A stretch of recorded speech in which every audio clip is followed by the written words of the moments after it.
কি এবার পাহাড়, সমুদ্র না জঙ্গল? ঘোরার মজা দ্বিগুণ হবে যদি থাকে মুখরোচক, আপনাদের সব সময় সফরসঙ্গী। মুখরোচক আপনাদের ভালোবাসায় জড়িয়ে ৭৫ বছর পেরিয়ে। রাগ, অভিমান, দুঃখ, কষ্ট এগুলো সবার থাকে। একটা জায়গা থাকতে গেলে প্রত্যেকেরই একটা নিজস্ব ভুল বোঝাবুঝি হয়।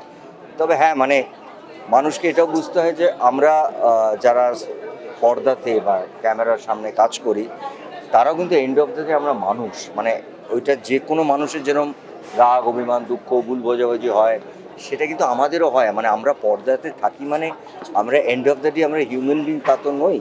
এটা খুব স্বাভাবিক। এই জন্য আজকের ছবিটা বোধহয় সেটাই প্রমাণ করে এবং তোমার ক্যাপশনটা।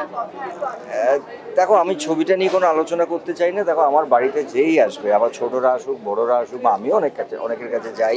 মানে অনেক সময় যাই যেখানে রঞ্জিতদা, আমি দীপকদা, মানে চিরঞ্জিতদা, আমরা বসে আড্ডা মারি। সো আমি বলছি, আমার বাড়িতে সবাই আসেন, এটার জন্য কোনো বিশেষ কারণ লাগে বলে আমার মনে হয় না। আর তোমরা নিজেরাও সাক্ষী থেকেছো যে পুজোর পরে আমার বাড়িতে একটা পুরো আড্ডা হয় এবং সেটাতে কেউ বাদ থাকে না, ছোটোর থেকে বড়। তো এইটা চেষ্টা করব, যতদিন থাকবো, যে চেষ্টা এই মানে বেঁচে থাকবো ততদিন যাতে সবাইকে একসঙ্গে বেঁধে রাখা যায় পারি। বলো, তোমার আজকে ক্যাপশনটা যে কিছু কিছু খারাপ লাগা বড়দেরও সামনে নিতে হয়। স্বাভাবিক, এটাই খুব স্বাভাবিক। বাড়ির যে কোনো বড় মানুষরা যদি কোনো কিছু খারাপও লাগে, সেটাকে সামলাতে হয়। সেটাকে আমি কি বলবো, সেটাকে আদর করে, যত্ন করে, সেটাকে গুছিয়ে। আর একটা প্রশ্ন, দেবদার প্রতি তোমার যে এটা সবাই জানে, দেবকে আমি খুব ভালোবাসি, স্নেহ করি।